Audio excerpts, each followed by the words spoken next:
Okay, we're still recording. You can still hear me clearly? Okay, yes. Oh, you're just wrapped listeners. Great, I love wrapped in listeners. So, okay, we have this dark moment in these brothers' lives, just as the darkness of Hanukkah. And yes, you are. Eyes are going, okay. Where was I? Oh, yes, the darkness. And so now there is a moment of hope. Just as we turn the Hanukkah lights and we bring light into the world and we bring hope, there is going to be some hope that's coming out of this story. And so I wanted to share with you a midrash, which means I have to turn this light back on so I can read it to you. Let me get it and pull it up here. And this is when Joseph's brothers learn he's still alive. They have to go and tell their father, but they're afraid that he's going to die of shock. So this is a dark moment. They are afraid that this news will be too great a blessing and that Jacob's soul will fly out of him upon hearing it. So they argue with each other about who wants to deliver the news. So there's a midrash that recounts the solution to this problem. Jacob has a favorite granddaughter. Her name is Sarah. She's the daughter of his son Asher. Sarah was a musician. She had a gentle voice and a powerful spirit. Her songs were a healing balm for Jacob during his dark nights of wrestling. Whenever he called for Sarah, she would sing for him and he was comforted. So the brothers agreed that only Sarah should be able to reveal the great news, because when Jacob's soul overcome by the blessing flew out, then Sarah would be able to sing a song that would call his soul back into this world. So she began to sing, and the song that she sang was the most beautiful melody she had ever sung. Everyone that heard it wept with joy, because in it she revealed Joseph's spirit. The melody carried the beauty, the pain, the longing, the love, and the devotion of Joseph. Her words told the story of his journey, and her words were woven with his dreams. Sarah's song also told the truth about the whole family. A truth that would have been hard to hear if it were not delivered with such purity. And when Jacob heard Sarah's song, his soul indeed flew out and left this world. But the beauty of her song called it back. And for this gift, Sarah was rewarded with long life. And it is said that she sang through 400 years of slavery in Egypt. And the midrash continues that when the people were about to leave Egypt, at first they were held back by their promise to bring Joseph's bones along with them. But Sarah, having lived long enough to both witness Joseph's burial and be present at the time of the Exodus, she knew exactly where Joseph was buried. And the liberation could begin.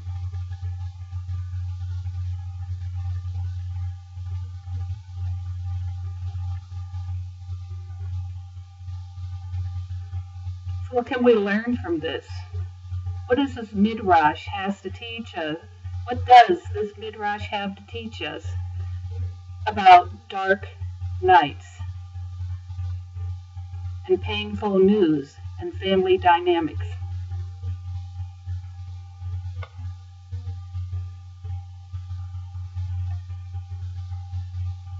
Now we have about a 45-second delay here, so I want to give you some time to type in some possibilities that you feel might be learned, lessons we can learn from this. Have a drink of water.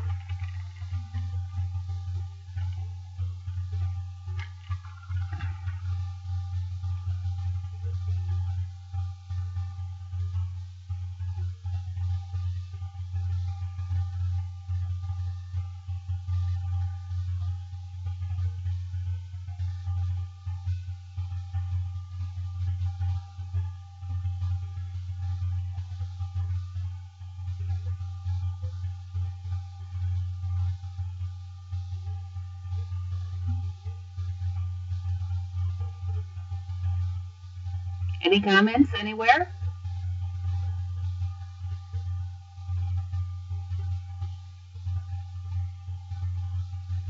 Music is very powerful to be able to do all of that. Yes, you're correct, Shlomo, it is. It's a very powerful medium. People don't often stop to realize how powerful music is. So we can learn that we can use music to deliver news. And it may be easier to receive that news by music than just by words. Yes. Hashem gave her just the right music and words to tell Jacob. You're correct, Shlomo.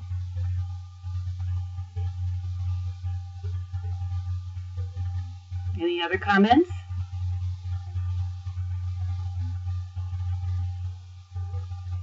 Anybody pick up on the fact that the brothers couldn't agree on who was going to tell their dad the truth? They weren't willing to do it as a group. They wanted someone to volunteer to give Dad the bad and the good news, both sides of the coin. Adi's picturing a Monty Python skit. Okay.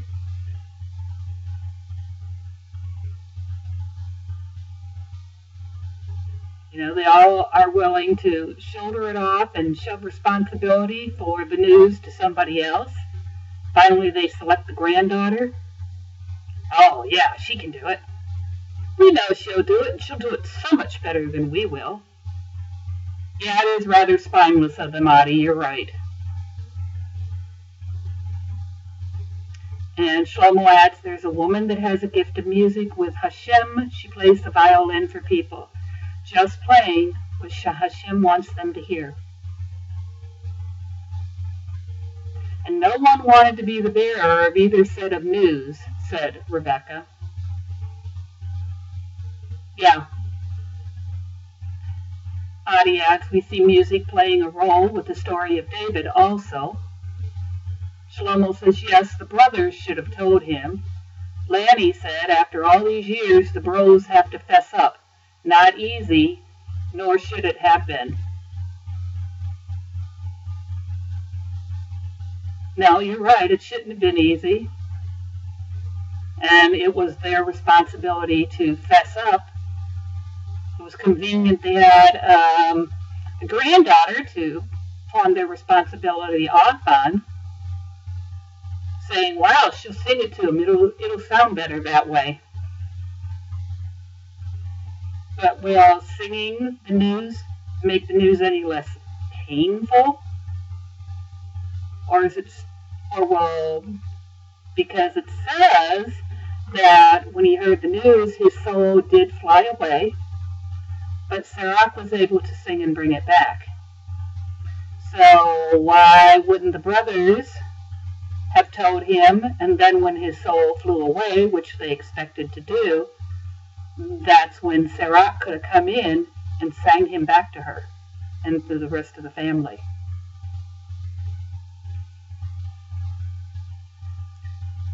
I mean, after all, we have a story last week of the daughter of mine who wrote on the bathroom wall with lipstick at her aunt's house, blamed it on her younger brother, and 12 years later admitted the truth to him on the couch. And she wasn't the least bit sorry, and she wasn't the least bit, I'm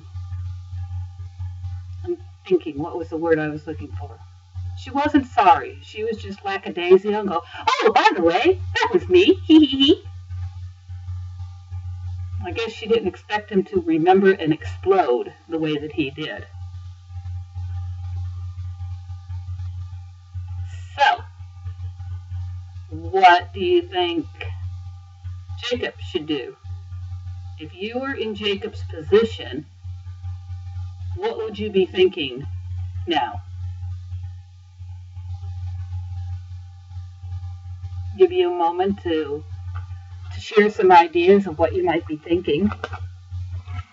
I'll open my Chumash to the right page.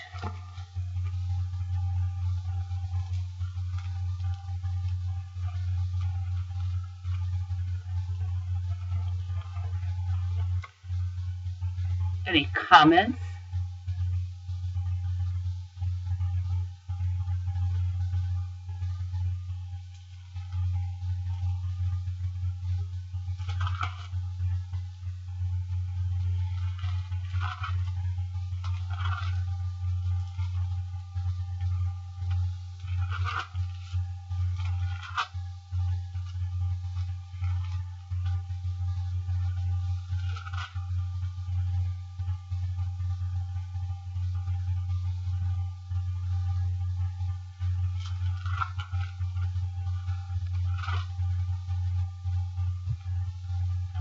I would be sad, says Adi.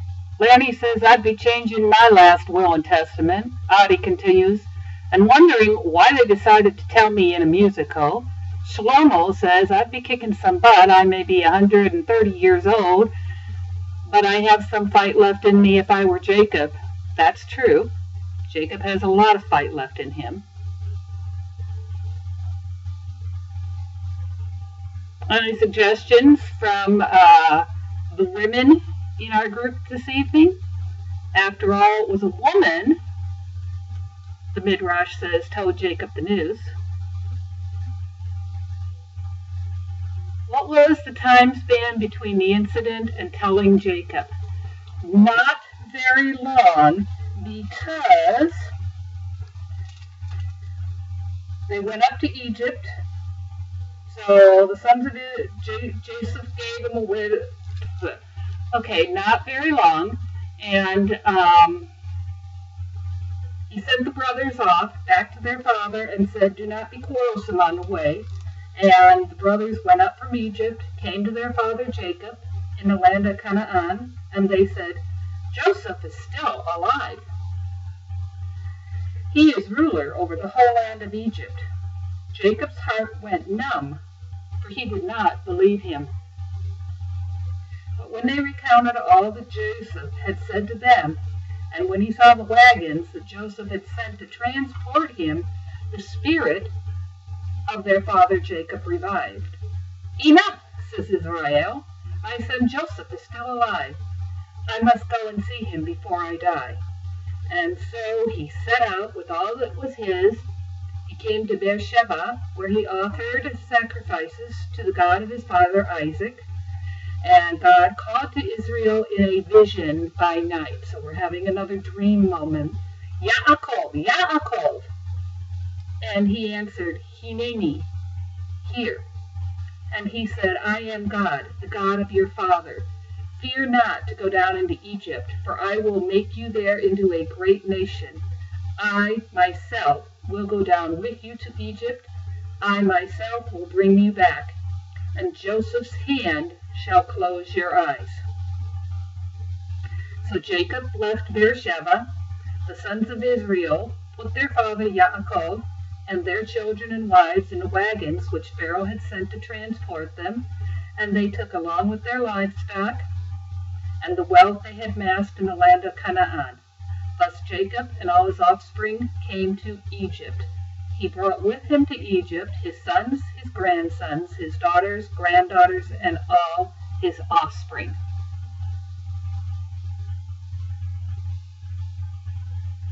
Yep, another Hineni moment. You're right, Sarah. It is another Hineni moment. Let's see. Vayomer Elohim LaYisrael Mebarot Halayala Vayomer Yaakov Yaakov Vayomer Hineni. And Yaakov said, Yaakov. When God called to Moses in the bush, God called to Moses twice. Moshe. And Moses answered, Hineni. So we have a repetition of that here where God calls to Jacob twice, Yaakov, and Yaakov answers, Hineni, here I am. So we see a parallel there. And we're all going down into Egypt. And Adi says, I get it now. We see this love for a son when the one returned home and they celebrated. Her I is. Okay. He may me, her I is. Very good. I like that, Lanny. Thank you. Here I is. Oh, her, not. Okay, here I is. He may me. And here I am, here I is. Depends how you translate it, because Hebrew does not have the verb to be. Like I am, he is, she is. That verb, all they have is the pronoun. The verb doesn't exist. It's implied, but non-existent in Hebrew. So we have to add it in when we translate into English. Okay, so let's see. So between the incident, love the buckwheat version. Okay, don't know that version, sorry. So once Joseph told his brothers who he was, they immediately went home and brought back Jacob. We don't see anything in the text that tells us what Jacob had to say to the brothers. We do see the idea of Jacob's soul leaving him because Jacob's heart went numb. So we could see that kind of like maybe he had a mild heart attack, his heart went numb, his heart stopped, and then when he saw the wagons that Joseph sent, his heart was revived. So he came back to life. So that could be the origin of the midrash of Serach's fleet singing to him, but it doesn't say in the text that she did the singing. But that's how the rabbis would have explained that. But it does say, and they told him, the brothers told him.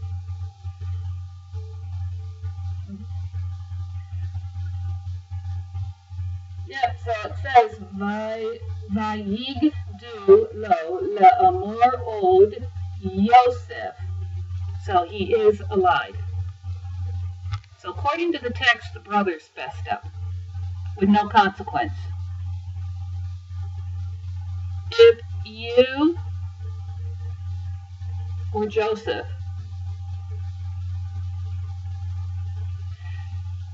yeah, what would any of us do when we heard that our kids had sold one of their siblings into slavery?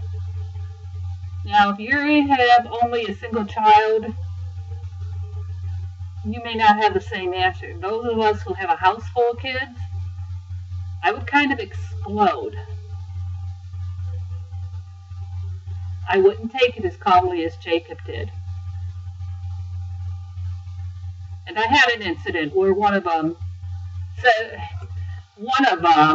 was covering up for another one and said, well, I wasn't supposed to tell you, but, and I did a Superman dive through a tent door after her, and grabbed her by the shirt collar, was shaking her back, screaming at her. It was pretty wild. Right. Michelle says a lot of midrashim were meant as allegorical enlightenment, according to Rambam. Right. The midrashim are what the rabbis wrote to fill in the gaps, because the Torah doesn't tell us. The Torah doesn't say why, Jacob's heart went numb and then it came by. But why did it do that? What happened that it did that? So they wrote the midrashim to fill in the blanks, to give it some context as to why that could possibly have happened. But we call that space, the white space between the black letters. And a lot of the teaching of the Torah occurs in the white space. It's like when you lead a ritual. If you do not leave space in the ritual can't happen. The ritual happens in the space between the ritual words.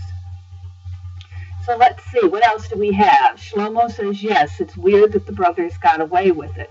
Well, we don't know. The text says nothing about them getting away with it, but it says nothing about consequences either. So that's where more midrashim would come in to kind of give us some explanation as to what might have happened. Rebecca adds that I would be beyond furious for a long time if that kind of scenario played out with my future children. And Omni says Jacob was raised around kind of extreme sibling rivalry, though the same with his forefathers. I'm sure he was enraged and saddened, but on one hand, he probably expected something like this to happen, that would happen. You know, I'm not sure he did. I would disagree with Omni on that last, because I don't think any parent expects something like this to happen with his kids.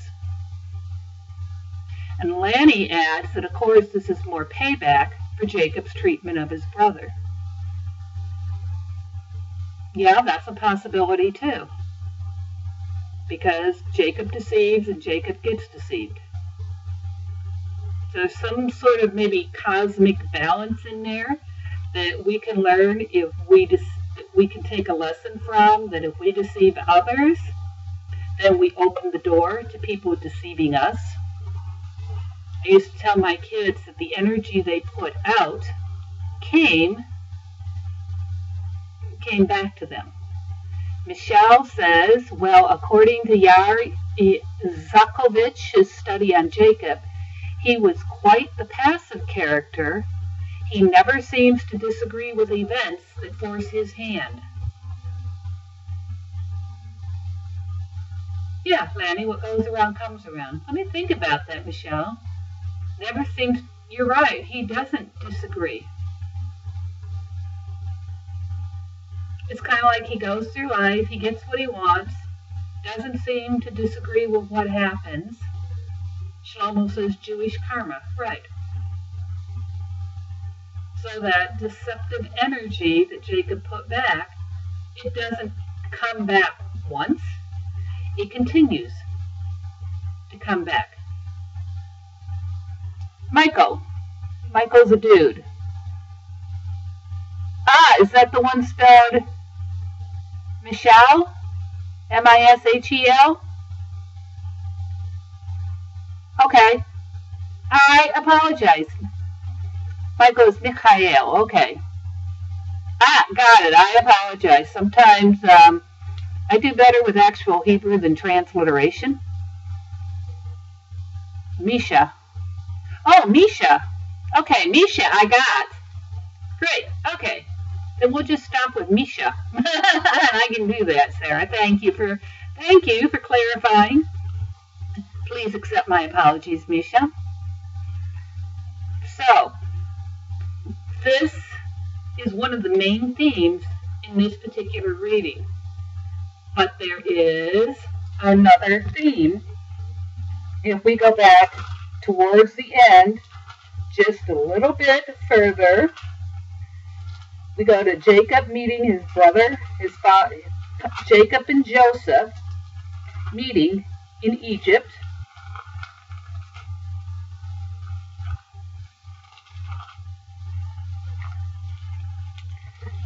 And let's see. He's received very well. They meet at last.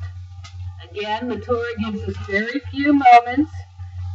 So, let's see. Jacob had sent Judah ahead of him to Joseph to point the way to Goshen. And when they came to the region of Goshen, Joseph ordered his chariot, and he went to Goshen to meet his father Israel. He presented himself to him, embraced him around the neck, wept on his neck for a good while, and then Israel said, "Now I can die, having seen for myself that you are still alive." And Joseph said to his brothers and their household, "I will go up and tell the news to Pharaoh, and say to him that my brothers and my father's household, who were in the land of Canaan, have come to me. The men are shepherds, they have always been breeders of livestock, and they brought with them flocks and herds and all that is theirs, so that you may stay in the region of Goshen, because shepherds are abhorrent to the Egyptians." Now, we're not told why the shepherds are abhorrent to the Egyptians.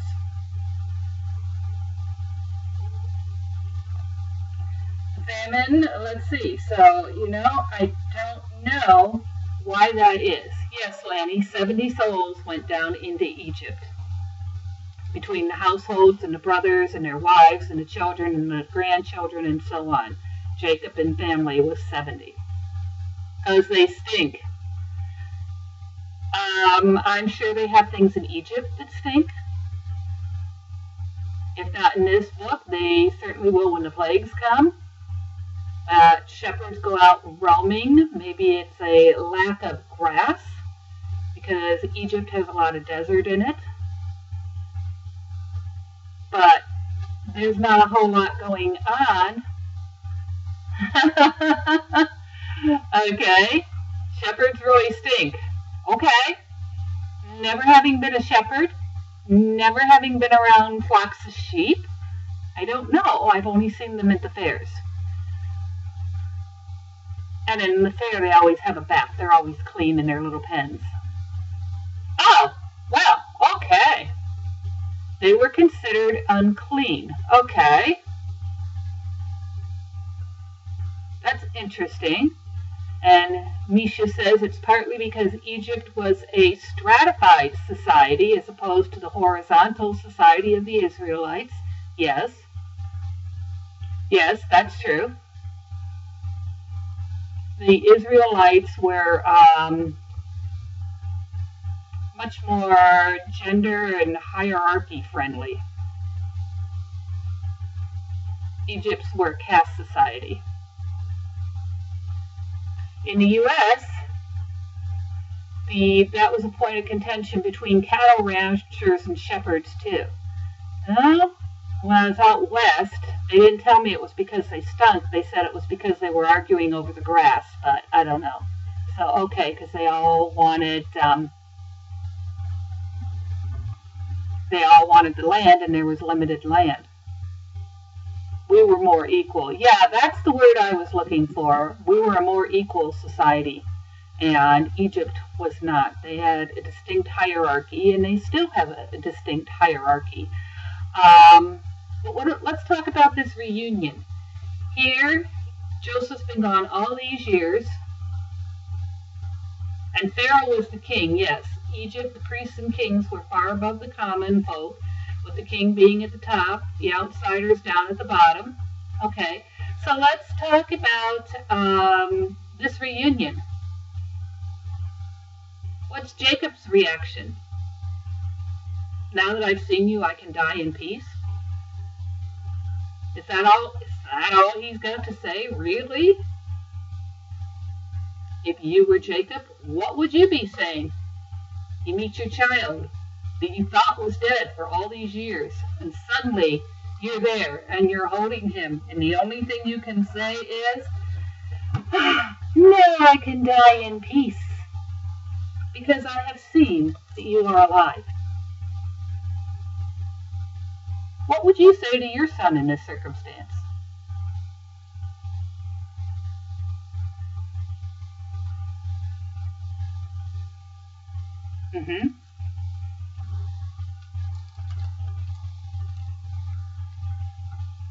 Any suggestions on what you would say to your son in this instance? Jacob seems to give the traditional Jewish mother response. Hey, you're alive, now I can die in peace. The rest of us.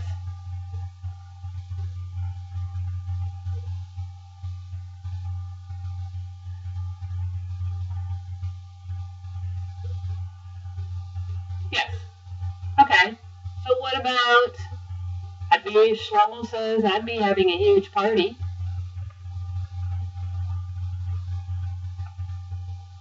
Misha says, yes, big party. Anybody else? Any comments? Yeah, you never call, you never write, says Ariel. Misha goes, well, I mean, Joe did well for himself. I might be contented in my old age. But wouldn't you tell him that, Misha? Wouldn't you say, son, you did well for yourself? I'm amazed. This could be part of the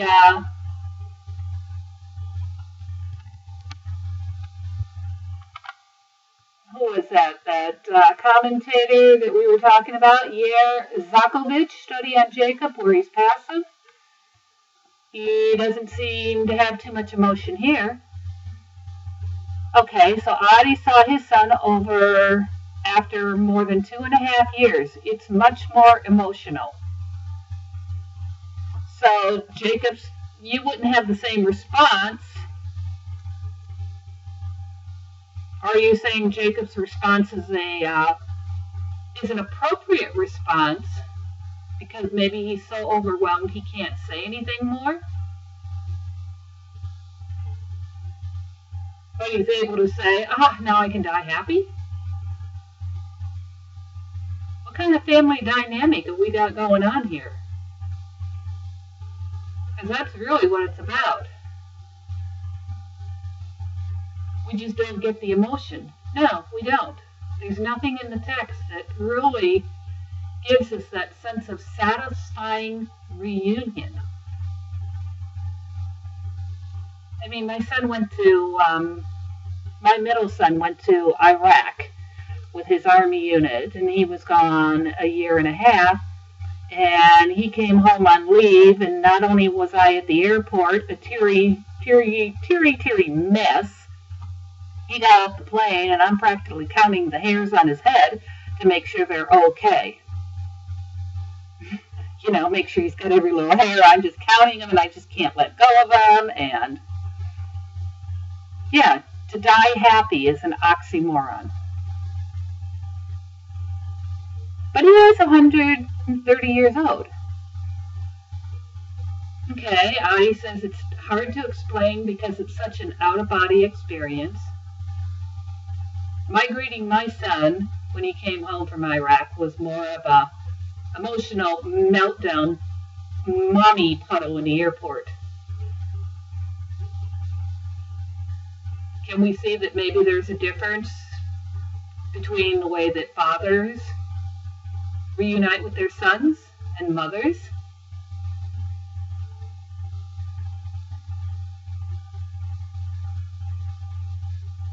Okay, so Adi has the insight for us. He chilled, so he didn't completely break down in tears.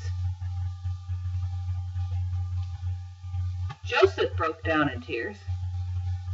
He just sobbed and sobbed and sobbed. And Misha said there's a commentary suggesting that the brothers sold Yosef off because they thought he was the supplanter of the generation. And each generation of the Hebrews so far had experienced a family member who was against the divine mission.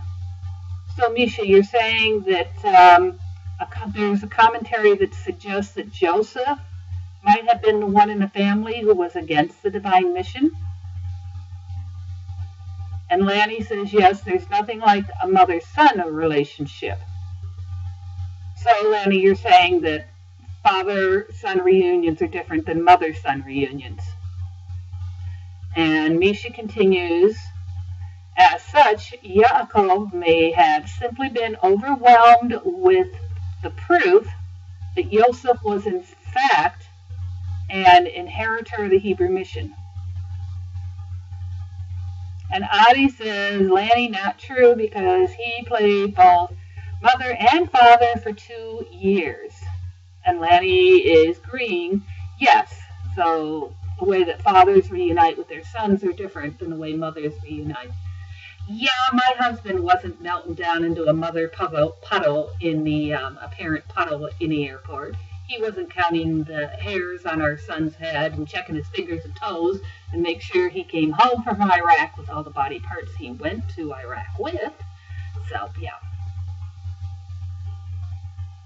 So what kind of lesson can we take from this story, from the reunion?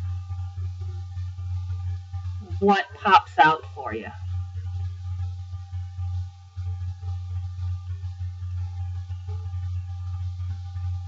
Do you feel like the story's been resolved? That it's all a happy ending now? That we've had resolution? Or do we still have parts of the story hanging? Adi relates to this, yeah. So what about the parts of the story hanging? The brothers. Do we have Joseph greeting his brothers? It doesn't say. He just said he talked to his brothers. Adi says that he relates to this. It's part of a journey that continues. Lanny Greenberg says, moral, your brothers may suck, but Dad is still cool. Okay. So Dad's still cool. But do we have a resolution between Dad and the brothers? We seem to have a resolution between Joseph and his brothers because Joseph, let's see, where are we here? Go back a couple pages where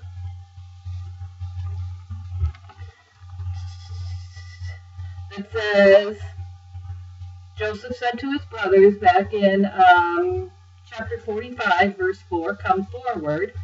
I am your brother Joseph, that you sold into Egypt. Don't be distressed. Don't reproach yourselves because you did this. It was to save life that God sent me here to you. So the brothers, Joseph lets his brothers, he lets his brothers off the hook. Misha says, Thomas Cahill argues that Jews do not believe in resolution, that we promoted the first non-cyclic worldview and introduced linear time. I don't know. The rabbis teach that time really isn't linear, that it all happens at the same time. Shlomo says that I think the big lesson is that Hashem takes the worst experiences and works them out for the best. Lanny said, Joseph is their physical salvation. Their spiritual salvation is another story. But then again, all this was God's will. Adi says, I want to know why we see this story for a love for a son more than once. I'm not sure what you're asking, Adi.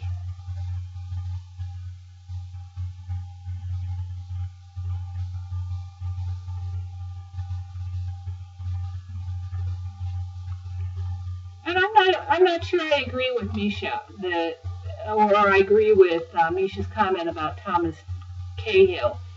I'm not so sure that we don't not believe in resolution, because even though we're Jews, we're still, we're still humans, and no matter what religion we follow, we still need resolution. We need to have a sense of peace in our lives, and we need to come to grips with issues. I do agree with Lanny that Joseph was the physical salvation, but spiritual salvation's another story.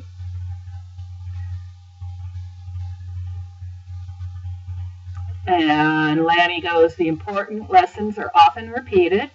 Adi says the one son left home. When he returned, the father celebrated. Yeah, like the prodigal son. And Misha says, what if Jacob, Yaakov, also sought not to speak so much upon seeing Joseph, because the brothers had been jealous before when he favored his youngest, possibly unfairly. Perhaps so close to death, continues Misha, Yaakov sought to avoid future infighting among the brothers. Wow, that's a real powerful thought. That's quite insightful, because you're right. The brothers were jealous before, so maybe he's trying not to favor him again. And yes, we are getting close to death. We have one more reading left in the book of Breshit next Monday, and we will close the text. Lanny says the baby of the family is most often the favorite. How many in our room, how many in our group tonight are the baby of the family? Got any babies here? Misha says, yeah, and that can be far worse when considering a clan setting. I'm a middle child. Do we have any family babies here?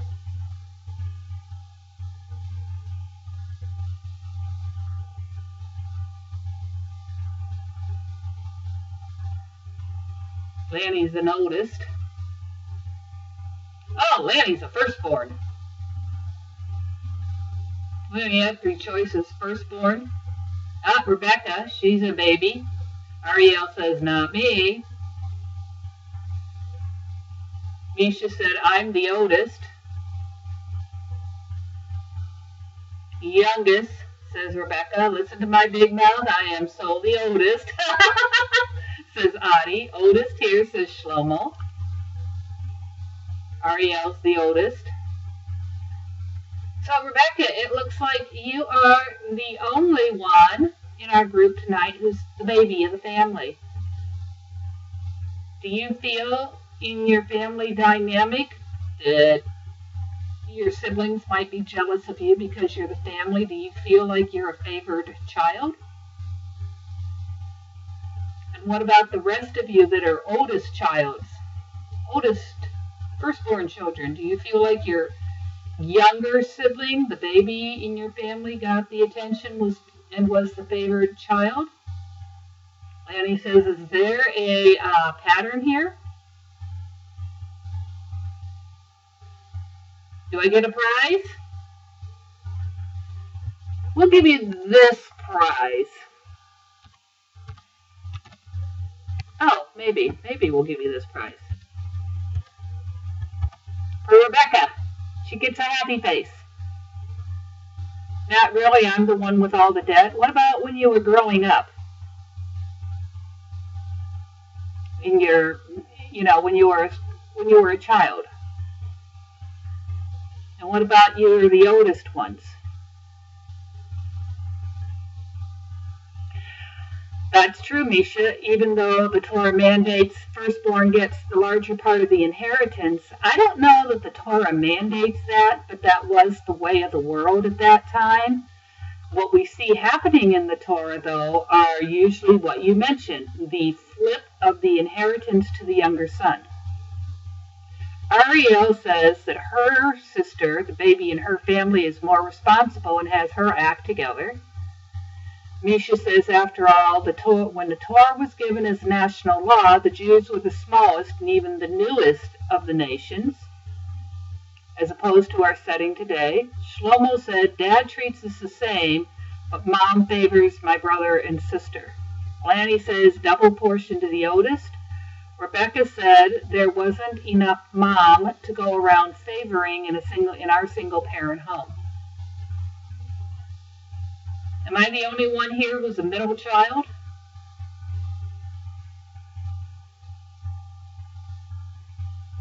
I guess I'm the only middle one. I wasn't jealous.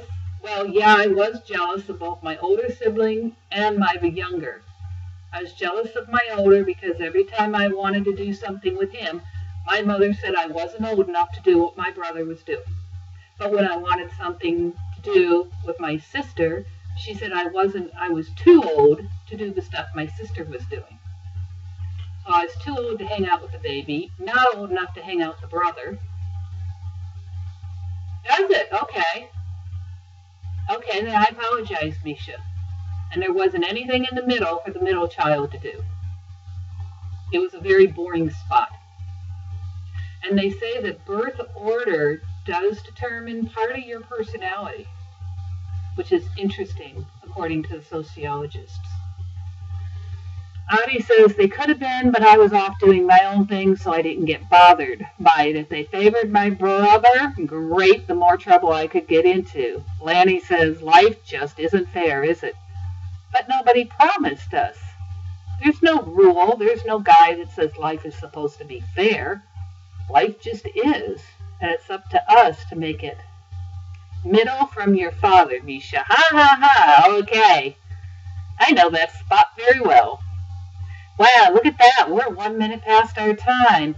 So before we start leaving, I want to remind everybody that punktorah runs on donations. So I want you to go on up there at the top, and you see the donate button. That's our pushka can. And make your donation into the punktorah OneShul pushka, so that we can continue to run these amazing programs. We have Monday night Torah Talk with Chanah. Thank you, Adi. We have Wednesday night Ma'ariv with Tracy. We have Around the Shabbat Table on Friday evenings with Adi. And we are going to have a new class starting up. Adi can give me the title of it offhand, and it's something to do with the sages. So learning from the sages. And I'm not sure when that's going to air.